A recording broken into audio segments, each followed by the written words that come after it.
आजमगढ़ उत्तर प्रदेश की धरती से मैं सौरभ तिवारी आप सभी विद्यार्थियों का अपने YouTube channel BT knowledge world पर बहुत बहुत स्वागत करता हूं और उम्मीद करता हूं आप सभी लोग स्वस्थ होंगे, मस्त होंगे और अपनी पढ़ाई लिखाई अपना अध्ययन कर रहे होंगे।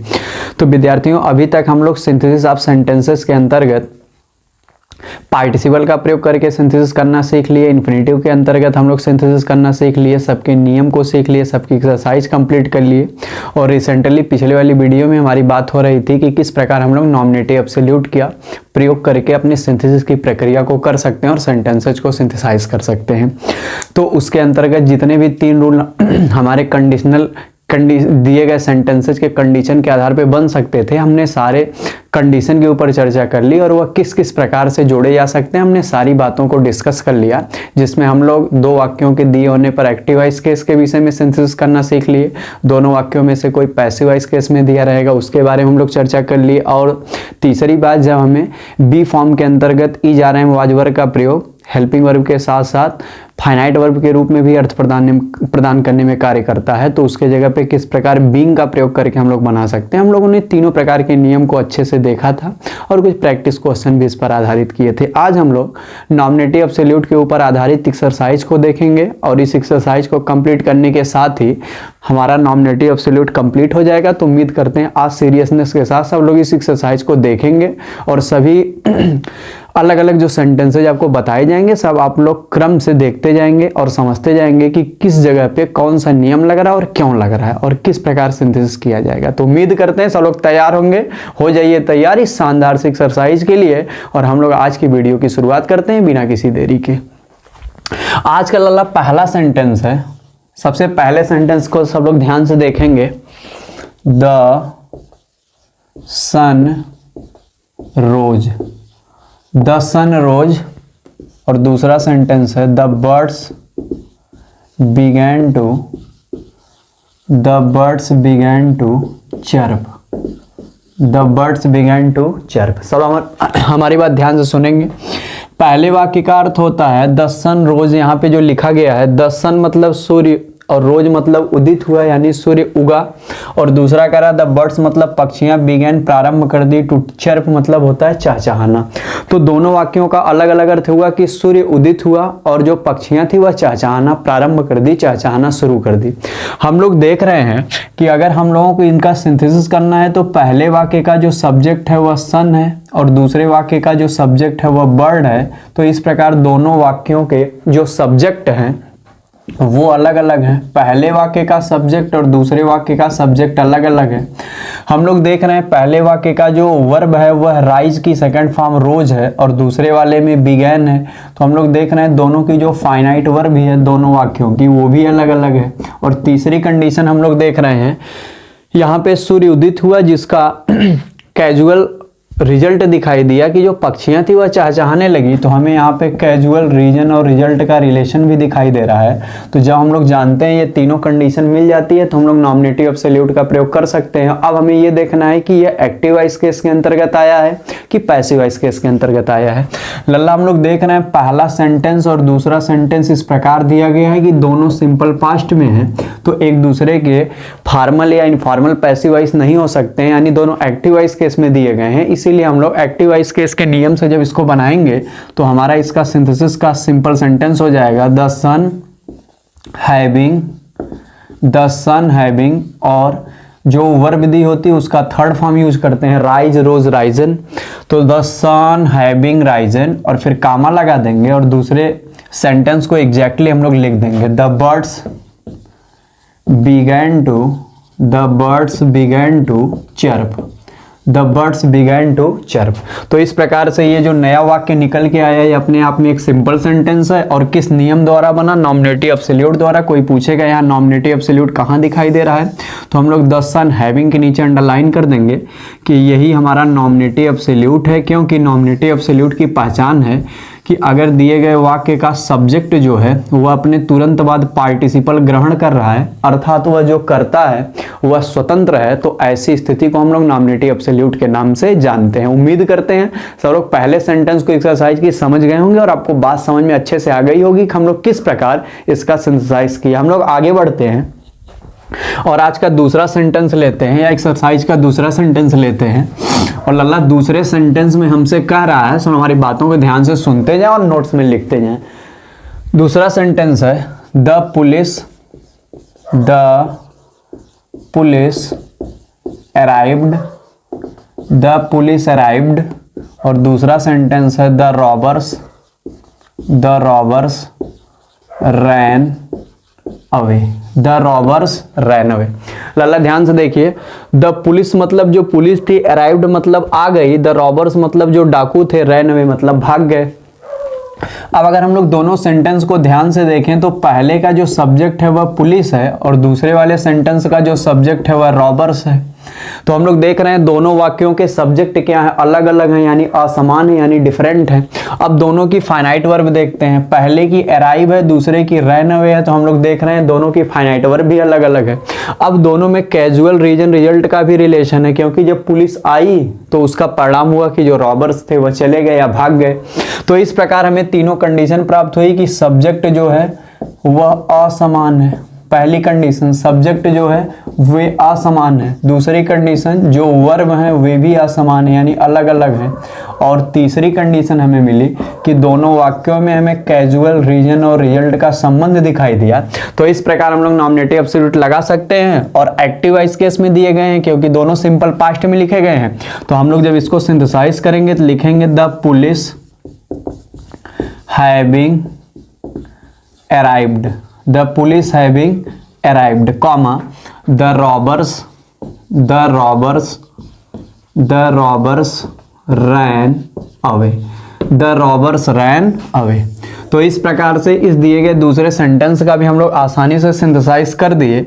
हम लोग अगले एक्सरसाइज के अगले सेंटेंस पे चलते हैं और देखते हैं कि हमें अगला कौन सा सेंटेंस करना है। लल्ला तीसरा सेंटेंस हमारा the lecture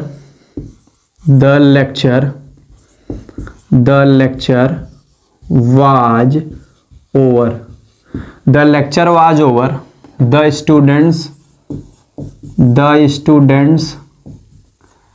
came out of the class, the students came out of the class। चलो हमारी बात ध्यान से सुनेंगे। द लेक्चर मतलब जो व्याख्यान था, वाज ओवर मतलब वो पूरा हो चुका था, और कह रहा द स्टूडेंट्स मतलब जो विद्यार्थी थे, केम आउट माने बाहर आ गए, ऑफ द क्लास मतलब कक्षा से। तो कह रहा है कि जो व्याख्यान था, जो लेक्चर था वह समाप्त हो गया, पूरा हो गया। The students came out of the class, यानी जो विद्यार्थी थे, कह रहा वे लोग क्लास से क्या हो गए, बाहर आ गए। तो हम लोग देख रहे हैं कि यहाँ पर लेक्चर के बाद वाज दिखाई दे रहा है, और यहाँ पे हमें थर्ड फॉर्म दिखाई नहीं दे रही है, तो हमें इनफॉर्मल पैसिव वॉइस का केस दिखाई नहीं दे रहा है। तो हम लोग इसको एक्टिव वॉइस की तरह बिहेव कराएंगे और हम लोग लिखेंगे the lecture being over, comma the students came out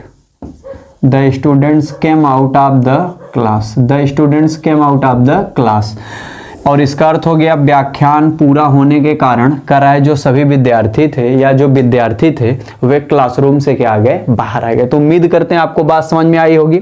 यहाँ पे सब्जेक्ट द लेक्चर है, यहाँ पे सब्जेक्ट द स्टूडेंट्स है, और यहाँ पे दोनों की जो वर्ब है वह अलग अलग है। लेकिन यहाँ पे इनफॉर्मल पैसिव वॉइस क्यों नहीं दिखाई दे रहा है, क्योंकि हमें वर्ब के साथ मेन वर्ब की थर्ड फॉर्म चाहिए होती है, और यहाँ पे हमें थर्ड फॉर्म दिखाई नहीं दे रही है। तो हम लोग एक्टिव वॉइस की तरह बिहेव कराएंगे, और जब ई जा रहे हैं वाज और हमें मिल जाता है तो हम उसके जगह पे बीइंग का प्रयोग कर देते हैं।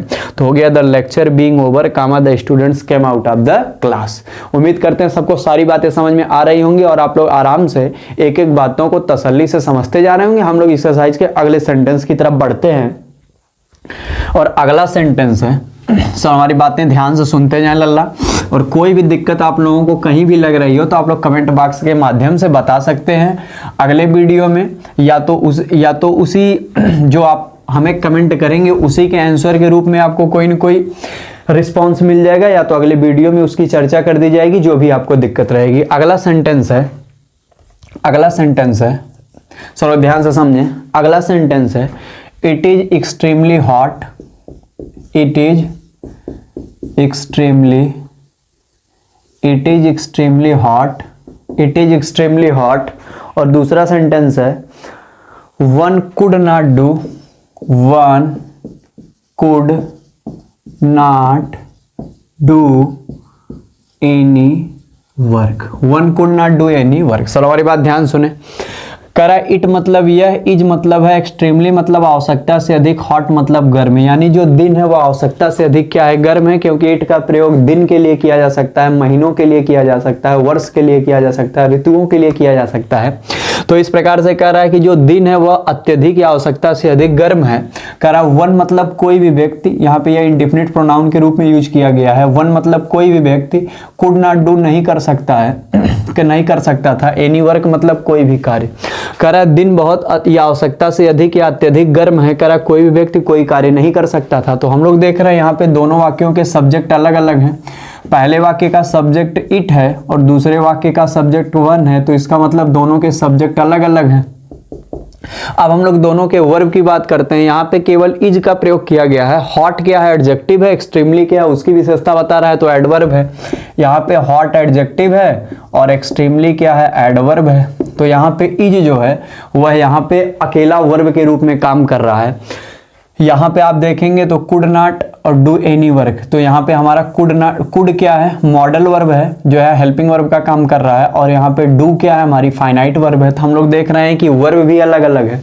अब कैजुअल रीजन और रिजल्ट का भी संबंध है, क्योंकि दिन बहुत गर्म है इसीलिए कोई भी व्यक्ति अपना कार्य नहीं कर सकता था। अब हम लोग जब इसको बनाने जाएंगे तो हम लोग जानते हैं इज बी फॉर्म के अंतर्गत आता है, तो हम लोग इसी बी को किस में चेंज कर देते हैं, प्रेजेंट पार्टिसिपल में, तो बीइंग हो जाता है। तो हो जाएगा it being extremely, it being extremely hot, it being extremely hot. आगे हो जाएगा one could not do any work. हम जानते हैं कॉमा के बाद नाउन के अलावा कोई भी शब्द आता है तो उसका जो पहला लेटर होता है वह स्मॉल लेटर होता है, इसीलिए हम लोग वन में ओ स्मॉल लिखेंगे। तो उम्मीद करते हैं आपको ये वाला भी समझ में आ गया होगा। हम लोग अगले सेंटेंस की तरफ बढ़ते हैं, सर हमारी बात ध्यान से सुनेंगे। अगला सेंटेंस है it was very late, it was very late, it was very late. और दूसरा सेंटेंस है he went to bed, he went to bed at once, he went to bed at once. तो हम लोग दोनों का पहले अर्थ देखते हैं। इट मतलब यह, वाज था, बेरी बहुत लेट देर, यानी बहुत देरी हो गई थी या बहुत देरी हो गई थी।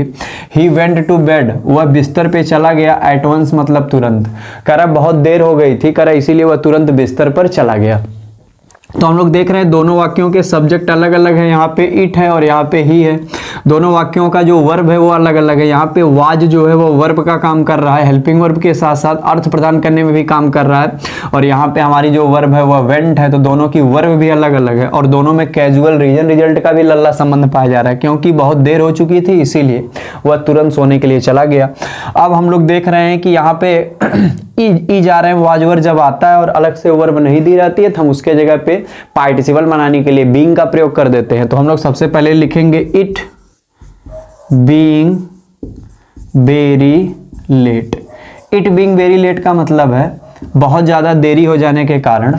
यहाँ पे एच, जब हम लोग ही लिखेंगे तो एच स्मॉल लिखेंगे, क्योंकि कॉमा के बाद नाउन के अलावा स्मॉल लेटर से शुरुआत होती है। ही वेंट टू बेड, कह रहा बहुत ज़्यादा देर हो जाने के कारण ही वेंट, वह गया, टू बेड मतलब बिस्तर पे, एट वंस मतलब तुरंत। बहुत ज़्यादा देर हो जाने के कारण वह तुरंत बिस्तर पर चला गया, अर्थात वह तुरंत सोने चला गया।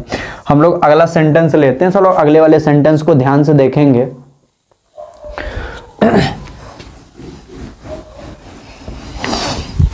चलो ध्यान से देखें छठवां सेंटेंस।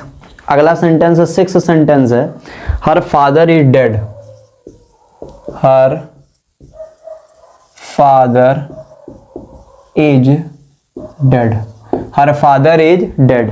और दूसरा सेंटेंस है she has to support, she has to support, she has to support her widowed mother. So अगर आप ध्यान समझेंगे, हर मतलब उसके, फादर मतलब पिता की, इज डेड मतलब मृत हो चुकी थी। करा हर फादर इज डेड, उसके पिताजी मर गए थे। करा he has to support her widowed mother, करा उसे अपने करा विधवा माता की सहायता अवश्य करनी पड़ेगी या करनी ही पड़ेगी। करा सी हैज टू, उसको करनी पड़ेगी सपोर्ट सहायता हर विडोड मतलब अपनी विधवा मदर मतलब माता की।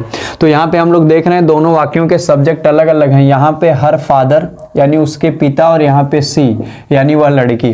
तो यहाँ पे दोनों सब्जेक्ट अलग अलग हैं। यहाँ उसके पिता की बात हो रही है, यहाँ स्वयं उस लड़की की बात हो रही है। अब दूसरे नंबर पे हम लोग देखेंगे वर्ब के रूप में यहाँ पे इज काम कर रहा है, और यहाँ पे डेड की अगर बात किया जाए, डेड मतलब मृत होता है, और जो डेड है वह नाउन के रूप में भी कार्य करता है। तो यहाँ पे डेड जो है मृत की बात हो रही है, यहाँ से उसकी कोई फंक्शनिंग नहीं हो रही है, इसीलिए यहाँ पे इज वर्ब के रूप में काम कर रहा है। और यहाँ पे सी हैज टू सपोर्ट, यहाँ पे जो सपोर्ट है वह यहाँ पे वर्ब का काम कर रहा है। तो हम लोग इस प्रकार देख रहे हैं हमारा सब्जेक्ट अलग अलग है और हमारी वर्ब यहाँ भी अलग अलग है, और कैजुअल रीजन और रिजल्ट भी है, क्योंकि उसके पिता की मृत्यु हो चुकी है करा, इसीलिए उसको अपनी विधवा माँ की सहायता करनी पड़ेगी या करनी है। तो इस प्रकार से कैजुअल रीजन रिजल्ट भी है। तो हम लोग बनाएंगे her father being dead, her father being dead, फिर कॉमा लगा देंगे, हो जाएगा she has to support her widowed mother.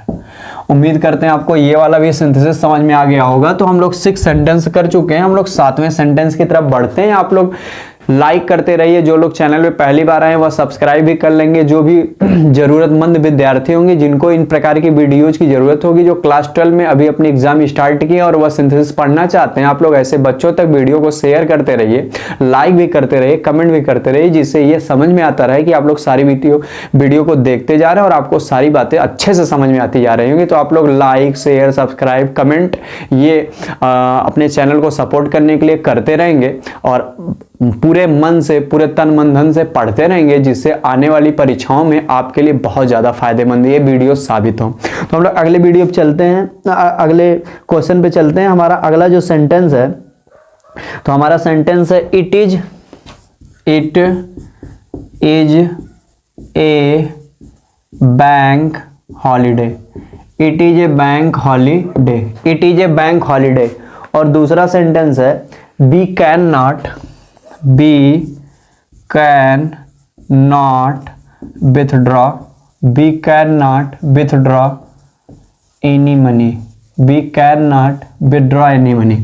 पहले वाक्य को सब लोग ध्यान से देखें। करा it is a bank holiday, करा इट मतलब ये इज है, अब बैंक मतलब बैंक की, हॉलीडे मतलब छुट्टी। करा बैंक की छुट्टी है, वी कैन नॉट विथड्रॉ हम लोग नहीं निकाल सकते, एनी मनी मतलब कोई भी धन। करा हम लोग कोई भी धन नहीं निकाल सकते हैं। तो कह रहा बैंक की छुट्टी है, हम लोग कोई धन नहीं निकाल सकते हैं। हम लोग अगर पहले वाक्य को देखें तो यहाँ इट सब्जेक्ट है, दूसरे वाक्य को देखें बी सब्जेक्ट है, दोनों का सब्जेक्ट क्या है, अलग अलग है। अब यहाँ पे हमें इज केवल वर्ब के रूप में काम करता हुआ दिखाई दे रहा है, इसके अलावा कोई भी वर्ब को प्रदर्शित करने वाला शब्द नहीं दिखाई दे रहा है। दूसरे वाले में विड्रॉ मतलब निकालना, यह हमारा वर्ब है। और हम लोग कैजुअल रीजन भी देख रहे हैं, क्योंकि रीजन है कि बैंक बंद है, बैंक की छुट्टी है, इसीलिए हम लोग कोई पैसा नहीं निकाल सकते हैं, कोई धन नहीं निकाल सकते हैं। तो जब हम लोग इसको बनाएंगे, ई जा रहे हैं वाजवर के स्थान पे हम लोग क्या लिख देते हैं, बीइंग लिख देते हैं। तो हमारा सिंथेसाइज के बाद वाक्य हो जाएगा it being a bank holiday. इसका मतलब हो गया बैंक की छुट्टी होने के कारण we can not withdraw any money.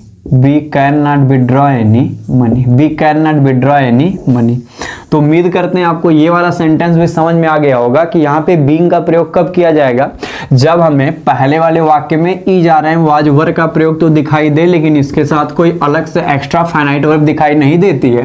तो हम लोग ई जा रहे हैं वाज वर्ब में से जो भी आया हुआ शब्द होता है हेल्पिंग वर्ब के रूप में, जो यहाँ पे फाइनाइट वर्ब का अर्थ देने में भी मदद करता है, उसको हम लोग बीइंग में क्या कर देते हैं, चेंज कर देते हैं। हम लोग आगे बढ़ते हैं, सब लोग ध्यान से अगला आप समझेंगे।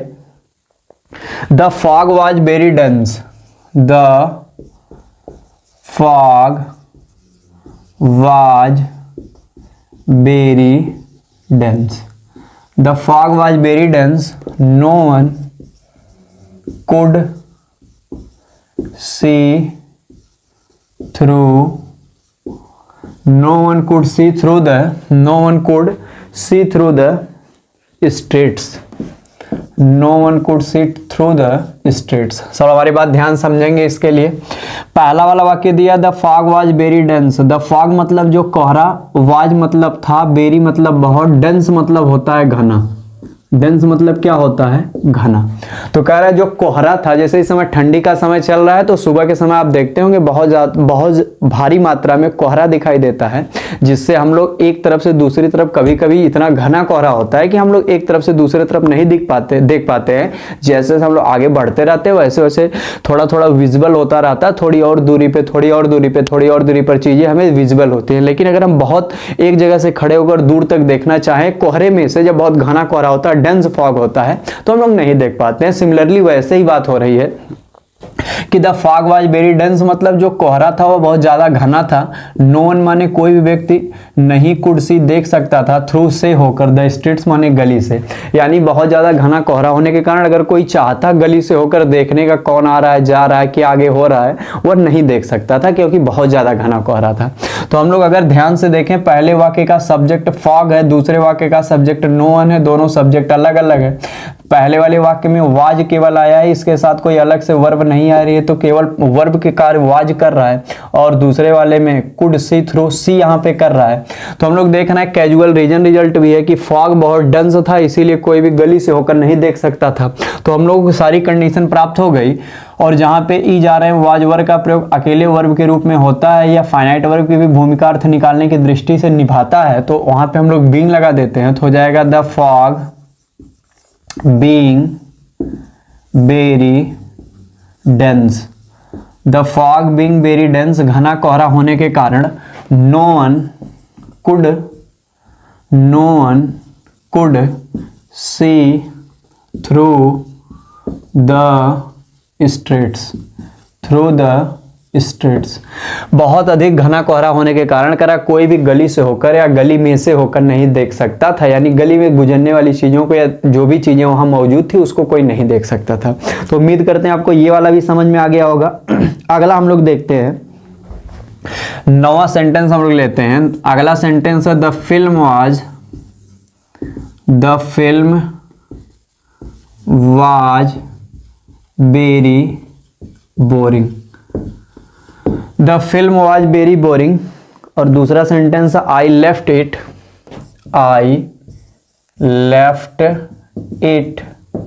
इन the middle. I left it in the middle. So हमारी बात ध्यान समझे। कह रहा था फिल्म मतलब जो फिल्म थी, वाज थी, वेरी बहुत, बोरिंग मतलब उबाऊ। कह रहा जो फिल्म वो देख रहा था, कोई पर्सन मान लीजिए जो फिल्म देख रहा था, वह कह रहा वो बहुत उबाऊ थी, मतलब देखने में रुचिकर नहीं लग रही थी।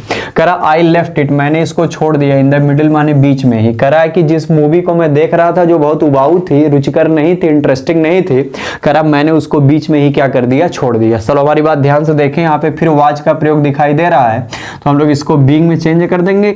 यहाँ पे सब्जेक्ट द फिल्म है, यहाँ पे सब्जेक्ट आई है, दोनों में कैजुअल रीजन रिजल्ट भी दिखाई दे रहा है। और यहाँ पे वाज आया है जिसका हम लोग मेन फॉर्म बी फॉर्म में आईएनजी जोड़ देंगे, तो हो जाएगा the film being very boring. The film being very boring. The film being very boring. जो फिल्म है वह बहुत ज्यादा उबाऊ होने के कारण आई left it in the middle. I left it in the middle. मैंने इसे बीच में ही क्या कर दिया, छोड़ दिया। तो उम्मीद करते हैं आपको ये वाला सेंटेंस भी समझ में आ गया होगा। हम लोग आगे बढ़ते हैं और अगले सेंटेंस की बात करते हैं। चलो ध्यान से अगला सेंटेंस समझेंगे। अगला सेंटेंस है लल्ला, the charges of corruption. The charges of corruption. The charges of corruption was proved. The charges of corruption was proved. और दूसरा सेंटेंस है he was dismissed from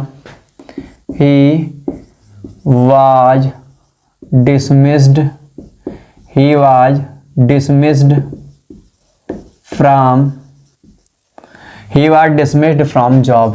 he was dismissed from job.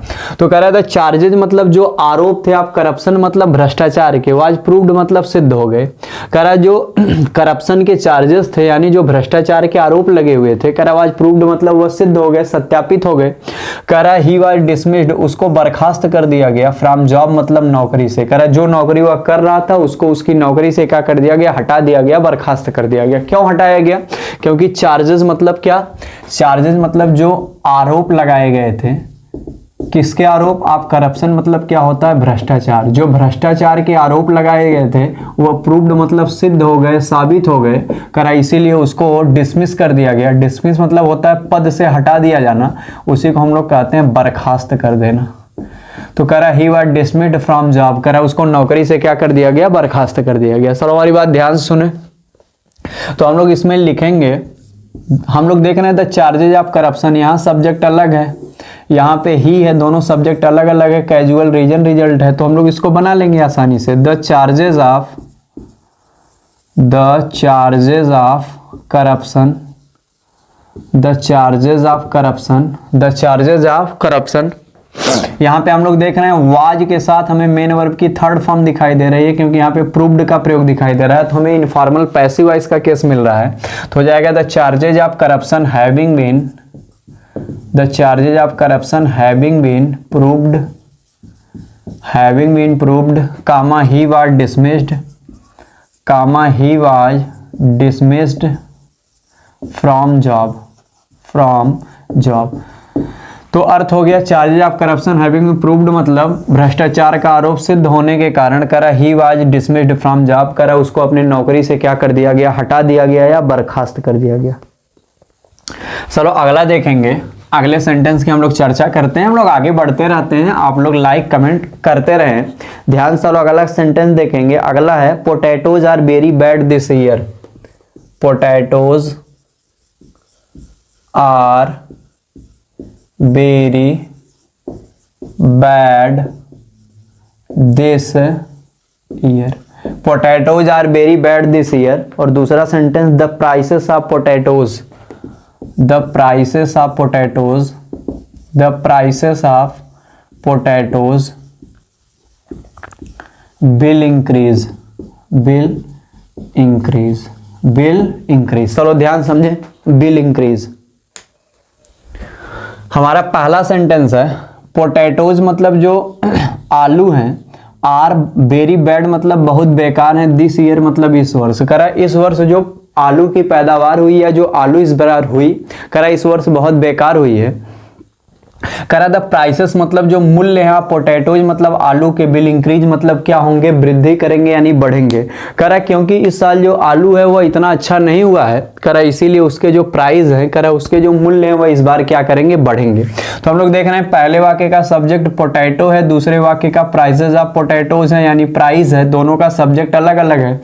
दोनों यहाँ पे are verb का काम कर रहा है, इसके अलावा कोई अलग से फाइनाइट वर्ब नहीं दिया गया है। और दूसरे वाले में इंक्रीज क्या है, वर्ब है, तो वर्ब भी अलग अलग है। अगली बात, दोनों में कैजुअल रीजन रिजल्ट का संबंध है। इस बार मूल्य क्यों बढ़ेगा, क्योंकि जो आलू की पैदावार हुई है वो अच्छी नहीं हुई है। तो इस प्रकार से हमें सारी कंडीशन मिल गई, तो हम लोग आर की जगह पे बीइंग लिख देंगे, तो हमारा वाक्य बन जाएगा सिंथेसाइज के बाद potatoes being very bad this year, potatoes being very bad this year, इस वर्ष बहुत बेकार आलू होने के कारण द प्राइजेज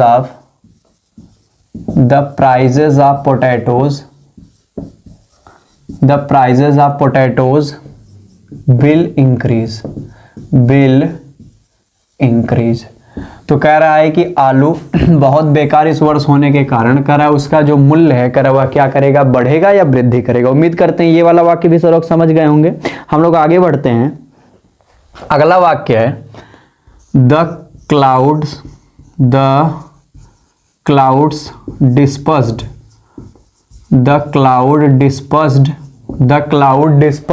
और दूसरा है द सन केम आउट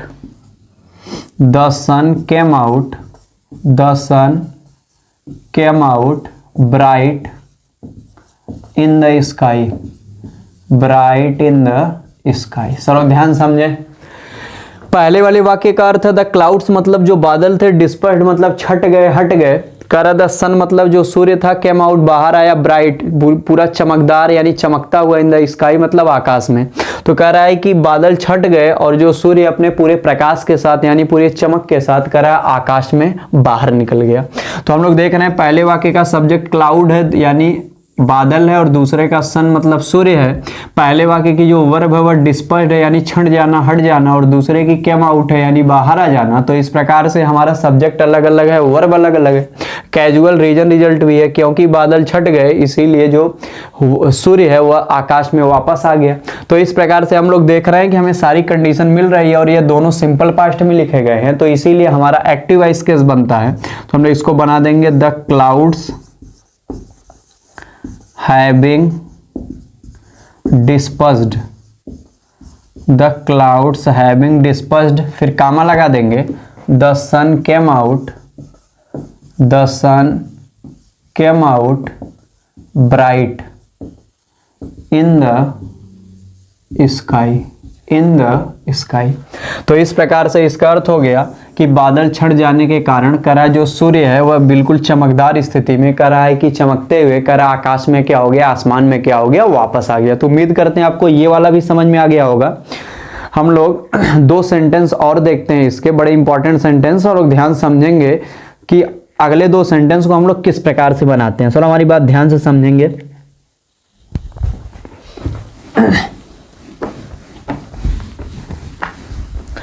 अगला सेंटेंस है the real culprit, the real culprit has, the real culprit has, the real culprit has confessed his guilt, confessed his guilt, confessed his guilt. और दूसरा sentence है the accused is therefore, the accused is therefore, the accused is therefore, the accused is therefore acquitted of the, acquitted of the charges, acquitted of the charges, acquitted of the charges। चलो ध्यान समझें। करा the real मतलब जो वास्तविक, culprit मतलब अपराधी था, हैज कन्फेस्ड मतलब उसने स्वीकार कर लिया, हिज गिल्ट मतलब अपने अपराध या दोष को। कल्प्रिट मतलब क्या होता है, अपराधी। करा रियल मतलब वास्तविक, कल्प्रिट मतलब अपराधी ने, हैज कन्फेस्ड मतलब स्वीकार करना, तो कन्फेस्ड मतलब स्वीकार कर लिया, हिज गिल्ट मतलब अपने अपराध को। अगर गिल्ट कहेगा तो अपराध रहेगा, और कल्प्रिट कहेगा या गिल्टी कहेगा तो अपराधी रहेगा। और रियल मतलब होता है वास्तविक। द रियल कल्प्रिट मतलब जो वास्तविक अपराधी था, हैज कन्फेस्ड मतलब उसने स्वीकार कर लिया, हिज गिल्ट मतलब अपने दोष को, अपराध को। तो कह रहा है द एक्यूज्ड मतलब जिसको अपराधी बनाया गया था या जिसके ऊपर अपराध व्याप्त था, करा इज देयरफॉर इसलिए करा एक्विटेड आप उसको मुक्त कर दिया गया। एक्विट मतलब क्या होता है, मुक्त, और इसके साथ प्रीपोजिशन क्या चलती है, ऑफ। तो कह रहा है द एक्यूज्ड मतलब जिसको अपराधी घोषित किया गया था, इज देयरफॉर मतलब इसलिए, एक्विटेड माने मुक्त कर दिया गया, ऑफ द चार्जेस मतलब, ऑफ द चार्जेस मतलब अपराधों से। करा है कि जिस व्यक्ति को अपराधी घोषित किया गया था उसको अपराधों से क्या कर दिया गया, मुक्त कर दिया गया, क्योंकि वास्तविक अपराधी ने अपने अपराध को स्वीकार कर लिया। करा इसीलिए जिसके ऊपर आरोप लगाया गया था, जिसको अपराधी बनाया गया था, जिसको आरोपी बनाया गया था, उसे उसके अपराधों से यानी आरोपों से करा क्या कर दिया गया, मुक्त कर दिया गया, यानी एक्विटेड कर दिया गया। तो इस प्रकार ये इसका अर्थ हो गया। अब हम लोग देख रहे हैं दोनों वाक्यों के जो सब्जेक्ट हैं वो अलग अलग हैं। यहाँ द रियल कल्प्रिट, जो कल्प्रिट है वह हमारा सब्जेक्ट है, दूसरे वाले में एक्यूज्ड हमारा सब्जेक्ट है। दोनों की वर्ब अलग अलग है, दोनों में कैजुअल रीजन रिजल्ट का भी संबंध है। तो हम लोग इसको आसानी से बना लेंगे, तो हो जाएगा the real culprit, the real culprit, the real culprit having been confessed, having been confessed his guilt, फिर कामा लगा देंगे, the accused is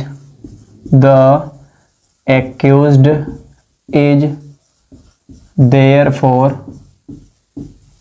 acquitted of the charges, equated of the charges. तो उम्मीद करते हैं आपको ये वाला सेंटेंस भी समझ में आ गया होगा। यहाँ पे हम लोगों ने बीन का प्रयोग क्यों किया, क्योंकि हम लोग देख रहे हैं यहाँ पे जो हैज है, हम आपको बताए थे बी फॉर्म के अंतर्गत जो होता है वह is, are, am, was, were basically आता है। लेकिन अगर हमें हैज प्लस मेन वर्ब का थर्ड फॉर्म भी दिख जाएगा या हैव प्लस मेन वर्ब का थर्ड फॉर्म दिख जाता है तो उसको हम लोग हैविंग प्लस बीन में चेंज कर देते हैं। तो यहाँ पे हमारा सिंथेसिस की प्रक्रिया कंप्लीट हो गई। तो इस प्रकार हम लोगों ने नॉमिनेटिव एब्सोल्यूट के ऊपर आधारित बहुत सारे एग्जाम्पल्स देख लिए, एक्सरसाइज देख ली और सारी बातों को अच्छे से समझ गए कि किस प्रकार से हम लोग इस कंडीशन में अपने सिंथेसिस की प्रक्रिया को नॉमिनेटिव एब्सोल्यूट के द्वारा करेंगे। ये बातें हम लोगों ने अच्छे प्रकार से समझ ली। तो उम्मीद करते हैं आपको सारी बातें समझ में आ गई होंगी। हम आपको एक होमवर्क दे देना, सब लोग यही अपनी कॉपी में करके लिख लेंगे। सेंटेंस है, the teacher was out of the classroom, the teacher was out of the classroom, the teacher was out of the classroom. और दूसरा सेंटेंस है, द चिल्ड्रन मेड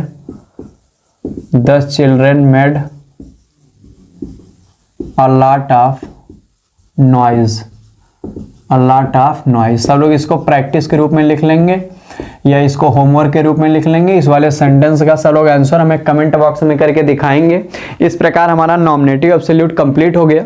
किसी का कोई रिलेटेड क्वेश्चंस अगर होगा तो उसको कमेंट बॉक्स में सब लोग लिख देंगे, हमारे टेलीग्राम ग्रुप में भेज देंगे, हम लोग उसका आंसर प्रोवाइड कर देंगे आप लोगों को। अगर किसी भी प्रकार के किसी भी सेंटेंस में आपको दिक्कत हो या कंफ्यूजन हो तो आप लोग उसको भेज सकते हैं। टेलीग्राम ग्रुप सब लोग ज्वाइन कर लें जो लोग नहीं ज्वाइन किए हैं।